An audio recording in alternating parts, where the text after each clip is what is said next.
자, 지난 시간에는 우리가 중보자 되시는 예수 그리스도에 대해서 살펴봤습니다. 이제 아담이 범죄한 이후로 그 이후로 모든 인간들은 죄라는 올무에서 벗어날 수가 없는 존재다라고 말씀을 드렸지요. 그래서 죄의 싹신 죽음으로 인해서 우리는 육체만 죽는 것이 아니라 우리 영혼까지도 영원한 비참함 가운데 들어갈 수밖에 없던 존재였습니다. 그런데 하나님이 이걸 그냥 눈뜨고 못 보시는 거예요. 왜? 우리를 너무 사랑하시니까. 그래서 심판할 수밖에 없는 하나님이 동시에 어떻게 하시느냐? 사랑한 나머지 우리를 다시 살리기로 결정을 하신 겁니다. 그래서 우리에게는 소망이 생긴 겁니다. 근데 우리 스스로의 힘으로는 도저히 하나님의 이 구원 가운데 나갈 길이 없는 거예요. 그래서 하나님이 스스로 해결책을 찾으셨죠. 그게 뭐냐면 하나님과 우리 사이에 중보자, 중개자를 두시는 거였습니다. 근데 이게 아무나 될 수는 없습니다. 왜냐하면 우리가 똑같은 고통을 겪어야 되기 때문에 인간이어야 돼요. 그런데 죄는 없어야 돼요. 그래서 완전한 인간으로, 죄가 없는 인간으로 오셔야 되면서 동시에 온 인류의 죄를 짊어져야 되니까 사람으로서는 할 수 있는 능력이 없습니다. 오직 하나님만이 할 수 있는 거예요. 그래서 우리의 이성으로는 사실은 이게 납득할 수 없는, 그냥 이 말이 있고 이 말이 있구나 라는 건 알지만 우리가 수용할 수는 없는 거예요. 어떻게 완전한 인간이며 완전한 신이 있겠어요. 그런데 하나님이 그분을 보내시는 겁니다. 새로 뚝딱 창조하시는 것이 아니라 창조 때부터 함께 하셨던 바로 삼위일체 하나님 중에 성부, 성자, 성령 중에서 성자 하나님을 보내시는 거예요. 그분이 우리 가운데 육신의 몸으로 입고 오신 거지요. 그리고 우리는 그 몸을 입고 오신 성자 하나님을 일컬어 누구라고 합니까? 예수 그리스도, 예수라고 하는 것입니다. 그래서 이 중보자로 말미암아 우리는 비로소 죄 사함을 얻었고 이제 구원에 이르게 된 거예요. 영원한 비참함으로 갈 수밖에 없었던 그것이 확정되었던 자였는데 이제는 영원한 행복으로 180도 인생이 바뀌게 되는 복을 누리게 된 것입니다. 이제 오늘 말씀은 여기부터 다시 시작하는 거예요. 우리 하이델베르크 교리문답 20문을 한번 문제만 같이 읽어보겠습니다. 자, 시작. 모든 사람들이 아담을 통하여 타락한 것처럼 그리스도를 통하여 모든 사람들이 구원을 받는 것입니까? 라고 물어보는 거예요. 그러니까 이제 예수님이 우리를 구원하기 위해서 중보자로 오셔서 십자가 달려 죽었다고 했잖아요. 우리를 구원하기 위해서 십자가 달려 죽었다. 자, 그러면 죄로 인해 비참함을 벗어날 길이 없던 모든 인간들은 이제 자동적으로, 모두가 자동적으로 다 구원을 받는 거냐? 이런 합리적인 질문을 하게 되는 거예요. 왜? 예수님이 그렇게 하기 위해 오셨다니까. 그럼 십자가 죽으셨어? 그럼 모든 인류가 다 그냥 자동적으로 구원 받았나? 이런 질문이 생기는 거예요. 이게 우리도 질문하지만요, 신학대학원 가면 1학년 때 이 질문부터 합니다. 굉장히 첨예한 거예요. 여러분 보시기에도 제가 좀 몸이 허약해 보이시나? 잔명치레는 거의 안 하는데 어쨌든 허약하다고 합시다. 자, 그런데 이것을 안타깝게 여긴 저희 아버지가 저를 위해서 최고급 헬스클럽에 이렇게 등록을 해주셨어요. 제가 한 게 아니고 아버지가 등록을 해준 겁니다. 거기다 요즘 1:1 PT라고 그러죠. 그래서 이렇게 코치를 세워서 1:1로 안내까지 받을 수 있도록 이렇게 다 조치를 해놨어요. 자, 그럼 제가 아버지 덕분에 헬스클럽에 등록이 되어 있으면 자동적으로 제 몸이 건강해집니까? 택도 없는 소리죠. 절대 그럴 수 없어요. 어떻게 해야 됩니까? 등록이 됐으면 제가 이제 가서 운동을 시작해야 되는 겁니다. 해야 돼요. 1:1 PT를 받든 남들 이렇게 보면서 하든 일단 뭐라도 해야 됩니다. 뛰고 달리고 들고 해야 돼요. 제가 요즘 집에서 열심히 하고 있거든요. 그래서 뭐라도 해야 됩니다. 헬스클럽에 VIP로 등록이 되어 있어도요, 내가 하기 싫어 가서 안 가잖아요. 그러면 어떠한 도움도 받을 수가 없어요. 내가 가야 되는 겁니다. 내가 가지 않으면, 내가 운동하지 않으면 아무리 VIP로 등록이 되어 있어도 나는 여전히 허약한 상태로 살아갈 수밖에 없는 것이죠. 구원도 이와 비슷합니다. 우리 성부 하나님께서 성자 예수님을 중보자로 보내셔서 우리를 구원하신 것, 오케이, 맞습니다. 100% 확실합니다. 그러나 그 구원은 우리가 믿을 때만 유효한 거예요. 믿어야지만 유효한 거예요. 그래서 하이델베르크 이 신문에 답은 이렇게 나가고 있습니다. 우리 답을 한번 읽어봅니다. 시작. 아닙니다. 오직 참된 믿음으로 그리스도에게 연합되어 그의 모든 은혜를 받아들이는 사람들만 구원을 받습니다. 아멘. 아멘이시죠? 아멘이요. 그렇습니다. 예수님이 우리의 중보자가 되셨다고 해서 이 세상 모든 사람들이 그냥 자동적으로 구원받는 게 아니에요. 참된 믿음이 있어야지만이 구원을 받을 수가 있습니다. 우리 기독교의 역사를 잠깐 볼까요? 자, 초대교회는 예수 믿을 때 편했습니까? 어려웠습니까? 안 살아봐서 몰라요. 이러면 안 되고, 초대교회 사람들은 예수 믿는 게 편했어요? 위험했어요? 위험했죠. 순교를 각오해야 됐습니다. 손해를 각오해야 됐습니다. 핍박을 각오해야 됐습니다. 쉽지 않았어요. 너무너무 어려웠습니다. 그런 가운데 쓰여진 게 바로 요한계시록이잖아요. 그죠? 그러다가 이게 이제 세상이 바뀌어버렸어요. 그 핍박과 고난과 순교 속에서도 그냥 지치지 아니하고 복음을 전했더니 믿는 자들이 이제 많아지기 시작한 겁니다. 영향력을 드러내기 시작한 거예요.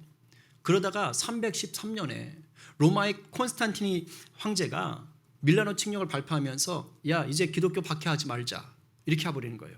그래서 로마에 따른 여러 다신교 사회니까 로마의 다른 많은 종교들처럼 이제 기독교도 인정하마 하고 인정을 해버렸어요.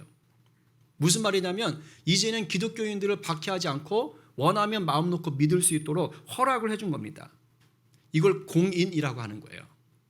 그러니까 이제 편해진 거예요. 내가 믿고 싶으면 믿을 수 있어요. 남들이 뭐라고 안 하는 겁니다. 이제 이러다가 세상이 더 바뀌었어요.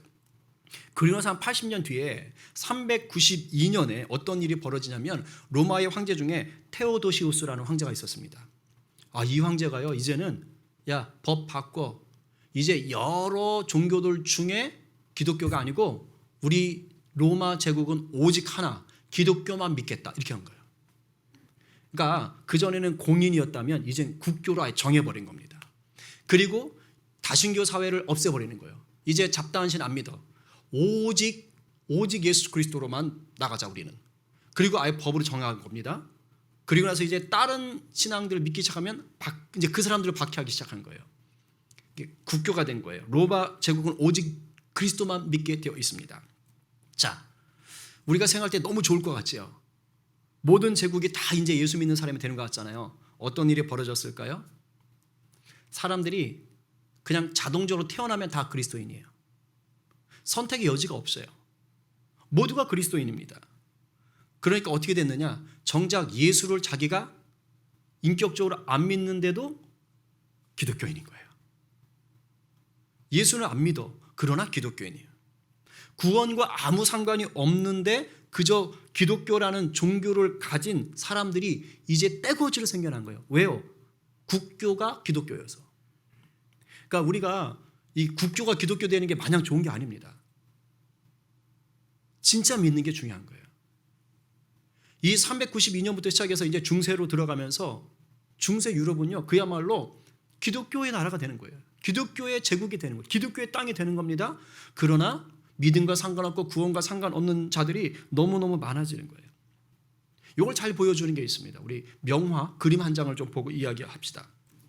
이 그림은 좀 보이나요? 15세기, 그러니까 1400 몇 년입니까? 1455년도에 그려진 겁니다. 네덜란드에서 활동했던 오바테르라는 화가가 그린 나사로의 소생, 우리 나사로 살아났잖아요. 나사로의 소생이라는 거예요.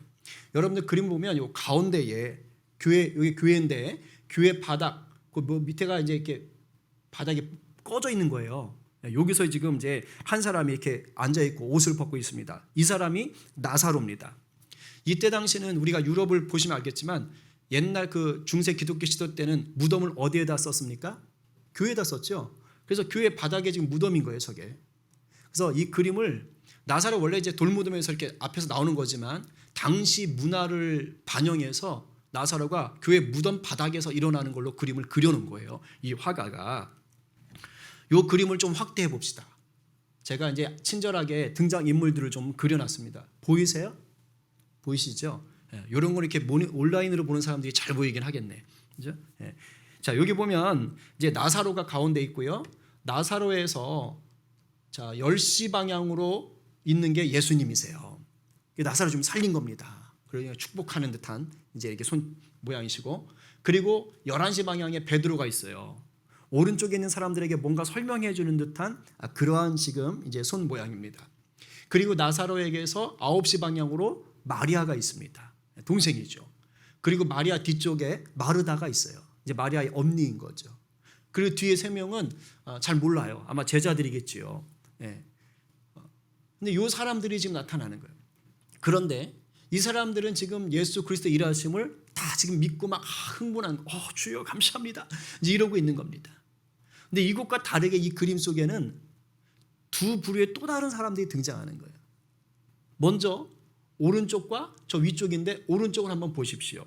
뭔가 분위기가 사뭇 다릅니다. 오른쪽에 있는 사람들은요, 종교 지도자들이에요. 그런데 6명인데 먼저 앞에 있는 두 사람은 어떻게 하고 있습니까? 등을 돌리고 있죠. 거부하고 있지요. 그리고 그 다음 두 사람 어떻게 하고 있습니까? 코를 막고 있습니다. 뭐 하는 거지요? 나사로 그 부패, 나흘 동안 썩어있던 그 나사로가 살았다고 냄새난다고 지금 코를 막고 있는 거예요.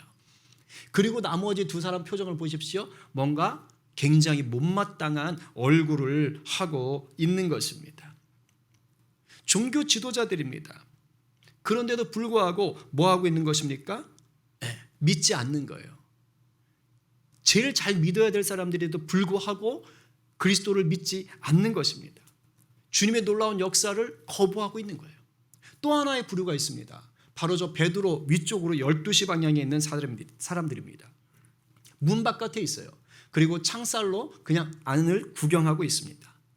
안에는 들어오지 않아요. 그냥 구경만 하는 겁니다. 이들 역시 어떤 사람입니까? 예수님의 기적이 자신들과는 별 상관이 없는 자들이에요. 그냥 구경하고 마는 거예요. 그걸로 만족합니다. 이제 잠시 후에는 어떻게 되는 거예요? 다 흩어지는 사람이에요. 다 떠나갈 사람들이에요. 누굽니까? 그냥 세상 일에 묶이고 세상 염려에 질질 끌려다니는 그런 사람들입니다. 기독교가 국교인 나라에서 기독교인으로는 삽니다. 그러나 믿음은 없는 자들이 바로 이 오른쪽과 저 위쪽에 있는 사람들인 거예요. 그러면 오늘 우리에게 한번 물어보자고요. 저와 여러분들은 어떤 부류의 사람들입니까? 교회는 다닙니다. 예수는 믿는다고 합니다. 그런데 정말로 예수를 믿는 자들입니까? 아니면 예수님을 믿지는 않고 그냥 교회만 다니면서 그냥 말씀을 거부하고, 아니면 뭐 말씀을 거부하진 않겠지만 그냥 구경꾼 정도로만 살고 있는 자들입니까? 예수님이 죽은 지 나흘이나 된 나사로의 그 무덤 돌문을 좀 열라고 얘기하세요. 이제 도착하셔서 일부러 늦게 오신 거죠. 근데 그때 이 나사렛 동생인 마르다가요, 아니 이미 죽은 지가 나흘이나 지났는데 빨리 오라고 할 때는 안 오시고 다 죽었는데 뭘 어떻게 하겠다는 거야 도대체? 라는 생각을 표현은 안 하고 그냥 속으로 생각하면서 의구심이 들어가지고요, 예수님께 이렇게 말을 합니다. 읽어보겠습니다. 자, 시작. 예수께서 이르시되 돌을 옮겨 놓으라 하시니 그 죽은 자의 누이 마르다가 이르되 주여 죽은 지가 나흘이 되었음에 벌써 냄새가 나나이다. 무슨 말이에요? 못 살려요 주님, 끝났어요 주님, 이 얘기하고 있는 거예요. 이미 썩어가잖아요 주님, 일찍 오시라니까 주님, 안 돼요 주님, 이러고 있는 거라고요. 이때 주님께서 이렇게 말씀하십니다. 믿음으로 받으시기 바랍니다. 읽어보겠습니다. 시작. 예수께서 마르다에게 말씀하셨다. 네가 믿으면 하나님의 영광을 보게 되리라고 내가 네게 말하지 않았느냐. 사람들이 그 돌을 옮겨 놓았다. 예수께서 하늘을 우러러보시고 말씀하셨다. 아버지, 내 말을 들어주신 것을 감사드립니다. 아버지께서는 언제나 내 말을 들어주신다는 것을 압니다. 그런데도 이렇게 말씀을 드리는 것은 둘러선 무리를 위해서입니다. 그들로 하여금 아버지께서 나를 보낸 것을 믿게 하려는 것입니다. 아멘. 이 밑줄 친 거, 색깔 바뀐 게 이게 중요한 거예요. 예수님이 나사로에게 왔을 때는 이미 죽은 지가 나흘이나 됐어요. 달리 말하면 나사로는 죽음이 확정된 자입니다. 이미 죽었다고요. 부패가 시작되었기 때문에 살아날 수 있는 소망이 생물학적으로는 전혀 없던 자예요. 이 세상의 이치로는, 이 세상의 논리로는 도저히 살아날 수가 없는 겁니다. 그러나 주님이 말씀하시니까 살아났어요. 그런데 이 기적을 통해 주님께서 우리 가운데 보여주고 싶었던 것이 있습니다. 물론 사랑하는 자를 살리는 것이지만 동시에 주님이 보여주고 싶은 게 있어요. 많은 자들에게. 그게 뭡니까? 이 수많은 자들이 예수님을 하나님이 보낸 아들로 믿는 것, 믿음이었어요. 예수가 하나님의 아들인 것을 믿게 하기 위해서 우리 주님이 이 기적 가운데 나오신 겁니다. 마르다에게 말했잖아요. 믿는 자는 하나님의 영광을 보리라. 믿는 자가 보는 거예요. 믿는 자가. 그러나 믿지 않는 자들은 어떻게 돼요? 하나님의 영광에 참여할 수가 없는 겁니다. 여기 있는 우리를 비롯한 모든 인간들은 죄로 인해서 이미 죽음이 확정되었던 자들이에요. 여러분 이걸 아셔야 돼요. 전혀 소망이 없었다고요. 그런데 예수 그리스도의 십자가 사건으로 말미암아 다시 한번 소망의 길이 열린 거예요. 기회가 생긴 겁니다. 그러나 이것을 믿어야만 되는 거예요. 믿는 자만이 바로 죽음에서 생명으로 옮기워지는 거예요. 믿지 않으면 여전히 살아있지만은 뭘로 사는 거예요? 죽은 자로 사는 겁니다. 좀비로 사는 거예요. 좀비로. 영적 좀비. 그렇게 사는 거예요. 여러분, 중보자 예수 그리스도를 믿어야 구원을 받는 겁니다. 오늘 우리가 아까 암송했던 요한복음 1장 12절 말씀 뭐라 그래요? 영접하는 자. 그렇죠? 예수 그리스도를 내 구주로 믿는 자예요. 예수 그리스도를 나의 주인으로 모시는 자라고요. 그런 자가 하나님의 자녀가 된다는 거예요. 그 자격을 입는다는 것입니다. 그럼 여기서 우리가 질문을 하나 또 던지게 돼요. 그래, 믿어. 믿는데 그 믿음이라는 게 뭐지? 대체 뭐지? 오늘 하이델베르크 교리문답은 이 믿음이 얼마나 중요한지 그냥 믿음이라고 하지 않았어요. 참된 믿음이라고 아예 강조를 하고 있습니다. 그럼 우리를 구원에 이르게 만드는 이 참된 믿음이 뭐냐? 이게 바로 질문 21이에요. 21번째 질문입니다.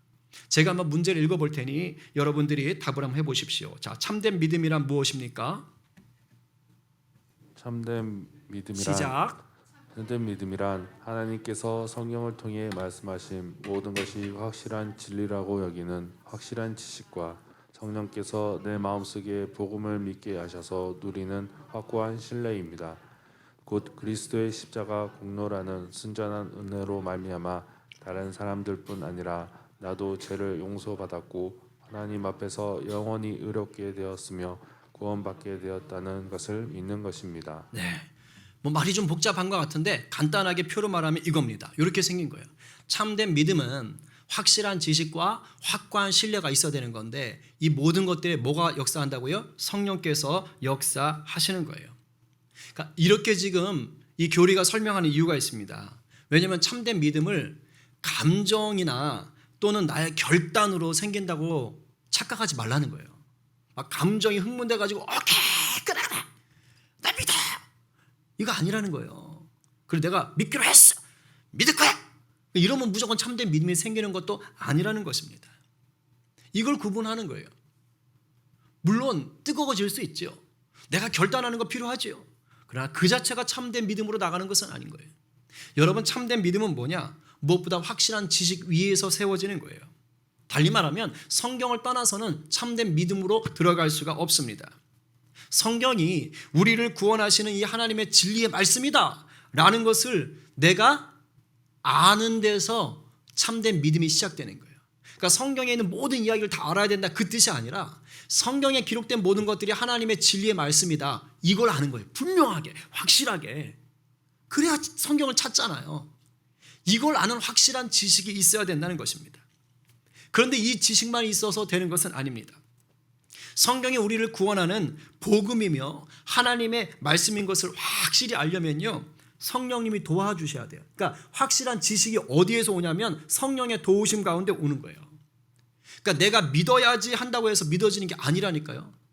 아무리 믿으려고 해도 안 믿어지는데 어떻게 하는 사람들이 부지기수로 많습니다. 성령께서 믿어지게 하시는 은혜를 주심으로 예수님을 나의 분명한 구주로 신뢰할 수 있게 되는 거예요. 이게 우리가 말로 설명할 수 없는 그런 신비입니다. 신비. 성령을 통해 확고한 신뢰를 갖는 거라고요. 그 종종 혹시 임종하시기 직전에 계신 분들, 이제 뭐 살 날이 며칠 안 남으신 분들, 병원에 계신 분들, 아니면 이제 뭐 이렇게 죽음을 좀 준비하시는 분들한테 가서 전도하는 거 보신 적 있으세요? 그런 자리 가보신 적 있나요? 뭐 다른 전도 자리도 많지만 제가 이 자리는 특별히 천국과 지옥을 가르는 자리거든요. 더 이상 기회가 없는 자리입니다. 근데 이런 데 전도하러 가세요. 딴 얘기 안 해요. 전도할 때 뭘로 하는 거예요? 성경에 있는 말씀으로 하는 겁니다. 한 번 사는 것은 인생에 정해진 건데 그 다음에 심판이 있습니다 라고 하면서부터 시작해가지고 하나님 당신을 사랑하십니다 하면서 성경 말씀을 가지고 전도하는 거예요. 천국과 지옥이 갈라지는 순간이라고요. 그런데 그거 아세요? 그 순간에도요, 이 성경 말씀이 복음이라는 것을 믿지 못하는 분들이 계셔요. 끝끝내 예수를 나의 구주로 영접하지 못한 채 안타깝게도 영원한 비참으로 들어가시는 분들이 계시다고요. 왜일까요? 성령께서 그 마음을 열어주시지 않았기 때문입니다. 이게 우리 이성으로는 좀 설명하기가 어려워요. 성령이 마음을 열어주신다? 쉽지 않습니다. 근데 이런 예들이 성경 속에 나오는 거예요. 사도 바울이 소아시아, 지금 터키 지역이죠. 그쪽을 중심으로 열심히 복음을 전하고 있는데 이제 막 다 안 되는 거예요. 막 길이 막혀요. 그러다 밤에 잤는데 마케도니아 사람이, 유럽 사람입니다. 마케도니아 사람이 꿈에 나타나가서 와서 우리 도우라 라고 지금 얘기를 하는 거예요. 그러고 나서 사도 바울이 깨달았지요. 아, 나를 지금 하나님이 저쪽으로 보내시는구나. 그럼으로써 말미암아 이 소아시아 지역의 전도를 접고요, 드디어 유럽 땅으로 넘어갑니다. 그러니까 복음이 이제 처음으로 유럽에도 전해지기 시작하는 거예요. 마침내. 그리고 비로소 그 유럽 땅에 예수를 믿는 첫 신자가 탄생하는 장면이 나옵니다. 아주 역사적인 거예요. 인류 역사 속에서 유럽에서 처음으로 예수 믿는 사람이 나오는 장면이라고요. 이렇게 말하니까 신기하죠? 그게 있다니까요. 한번 보실래요? 한번 읽어보지요. 자, 13장 13절부터 14절까지 다 함께 시작. 우리는 안식일에 기도처가 있을 만한 곳을 찾아 성문 밖 강가로 갔습니다. 우리는 그곳에 앉아 모여든 여자들에게 말하기 시작하였습니다. 그 여자들 중에 두아디라라는 도시에서 온 루디아라는 여자가 있었습니다. 루디아는 자주색 옷감 장수였으며 하나님을 섬기는 사람이었습니다. 루디아가 바울의 말을 귀담아 들을 수 있도록 주님께서 그녀의 마음을 여셨습니다. 아멘. 사도 바울과 일행이 빌립보에 도착해서 이제 안식일이 되니까 기도하러 가는 거예요. 따로 이제 뭐 회당이 없으니까 일단 기도처를 찾아 강가에 사람이 좀 없을 만한 곳으로 가인 겁니다. 근데 가 있으니까 거기 있는 여자들이 좀 모인 겁니다. 빌립보 있던 여자들이. 그래서 복음을 전하는 거예요. 그 자매들에게. 그런데 그거 아세요? 거기 있던 모든 자들에게, 여자들에게 복음을 전했지만 모든 여자들이 다 예수를 믿은 게 아니더라 이거예요. 오직 루디아만이 바울의 말을 뭘로 들은 거예요? 복음으로 들은 거예요. 바울이 했던 말을 복음으로 들은 사람은 그 여자들 중에서 루디아 한 사람밖에 없었습니다. 왜입니까? 오늘 본문에서 말하잖아요. 주님의 영인 성령께서 그 마음을 열어주셨기 때문인 거예요. 귀담아 들을 수 있도록 열어주신 거예요. 성령이 일을 하시는 겁니다. 제가 몇 년 전에 어떤 분의 부탁이 있어서 병상에 오래도록 누워 계신 할아버지께 이제 전도를 하러 갔어요. 사실 날이 얼마 남지 않아서 갔습니다. 나름 기도로 열심히 준비를 하고 이제 그분에게 주의 말씀으로 복음을 전하려고 갔어요. 그 돌아가시기 전에 복음 듣고 예수님 영접하고 천국 가면 좋겠다 하는 마음으로 갔습니다. 그래서 말씀을 가지고 이런저런 내용으로 복음을 전했습니다. 그런데요, 그분이 이런 말만 하세요. 대답이 뭐냐면, 예수님 좋은 분이지요. 저도 잘 압니다. 이 목사님 말씀이 참 좋네요. 글쎄요, 아직은 잘 모르겠어요. 한번 노력은 해볼게요. 이렇게만 말씀하시는 거예요. 제가 돌아올 때 마음이 너무 아쉬웠어요. 모르겠어요. 그 뒤로 예수님이 영접하셨는지 아니면 그냥 그렇게 돌아가셨는지 모르겠는데 참 마음이 힘들었던 적이 있었습니다. 여러분, 참된 믿음은요, 성령께서 마음에 감동을 주실 때 그게 복음으로 역사되는 거예요. 그렇지 않으면 우리가 아무리 복음이라고 전하지만 성령의 역사가 없으면 그 사람들에게는요 그냥 시끄러운 얘기. 우리가 성경 말씀을 복음으로 듣고 믿도록 우리 성령이 일을 하시는 겁니다. 근데 이게 자칫 오해를 일으킬 수 있어요. 무슨 말이냐면 마치 우리 성령님께서 구원하실 때 사람을 차별하는 것처럼 생각될 수 있습니다. 그러니까 하나님이 누구는 성령을 통해서 누구는 구원하고 누구는 마음 문을 안 열어가지고 구원하지 않는 것처럼 느껴지는 거예요. 누구에게는 참된 믿음을 주는 것 같지만 누구에게는 참된 믿음을 주지 않으시는 것처럼 하나님이 그렇게 느끼는 겁니다. 여러분, 이거 대단한 착각입니다. 이거 자칫하면 영적 교만에 빠질 수도 있고 영적으로 아주 슬럼프에 빠질 수가 있어요. 성경에서 말하는 예정론이라는 교리를 숙명론으로 착각해서 그래요. 우리 눈으로 볼 때는 그렇게 보입니다. 마치 정해진 것처럼 보여요. 근데 그게 아니에요. 성경은 하나님이 결코 우리를 차별하지 않는다는 것을 분명하게 말하고 있습니다. 우리 몇 구절만 좀 보겠습니다. 이게 굉장히 중요합니다. 반드시 마음에 받으셔야 돼요. 자, 우리 세 구절인데 연달아서 계속 읽겠습니다. 자, 로마서부터 시작. 누구든지 주의 이름을 부르는 자는 구원을 받으리라. 아멘. 자, 디모데전서 하나님은 모든 사람이 구원을 받으며 진리를 아는 데에 이르기를 원하시느니라. 아멘. 요한 1서 누구든지 예수를 하나님의 아들이라 시인하면 하나님이 그의 안에 거하시고 그도 하나님 안에 거하느니라. 아멘. 그러니까 김정은도 예수 믿을 수 있어요, 없어요? 있어요. 단 뭐하면? 믿으면. 예수 그리스도를 주로 시인하면, 하나님의 아들인 것을 믿으면 세상 없는 사람도 구원 받을 수 있는 겁니다. 하나님은요, 누구든지 모든 사람이 구원받기를 원하시는 거예요. 하나님의 구원 계획은요, 차별하지 않아요. 우리가 올바른 지식의 기초에서 예수 그리스도를 믿고자 하면 성령께서 그 마음을 반드시 열어 주시는 겁니다. 이걸 분명히 아셔야 돼요. 이건 막 감정적으로 막 뜨겁게 찬양하고 하니까 그냥 좀 흥분해가지고 내가 주님을 믿겠습니다 라고 그렇게 결단하는 것과는 차이가 있다는 겁니다. 이거 구분하셔야 된다는 뜻이에요. 제가 신대원 다닐 때 들었던 교수님께 들었던 얘기인데 참 의미하는 바가 있어요. 어떤 사람이 예수님을 잘 믿다가 이제 죽어서 천국 문 앞에 섰답니다. 이 앞에 천국 문이 딱 보이는 거예요. 근데 천국 문 위에 이렇게 성경 말씀이 써 있더랍니다. 사도행전 16장 31절이 딱 써 있더래요. 주 예수를 믿으라. 그리하면 너와 내 집에 구원을 받으리라. 아, 그랬구나. 내가 이렇게 믿어서 받았구나. 구원 받았구나. 하고 좋다고 이제 천국 문으로 쏙 들어갔답니다. 쑥 들어가가지고서는 자기가 떠나온 세상을 싹 바라보려고 한번 딱 봤대요.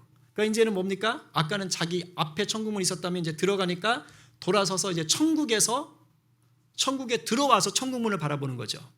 아까는 천국에 들어가기 전에 바라본 거고, 이해하죠? 이제 천국에 들어와서 천국문을 바라보면서 저 바깥의 세상을 보는 거예요.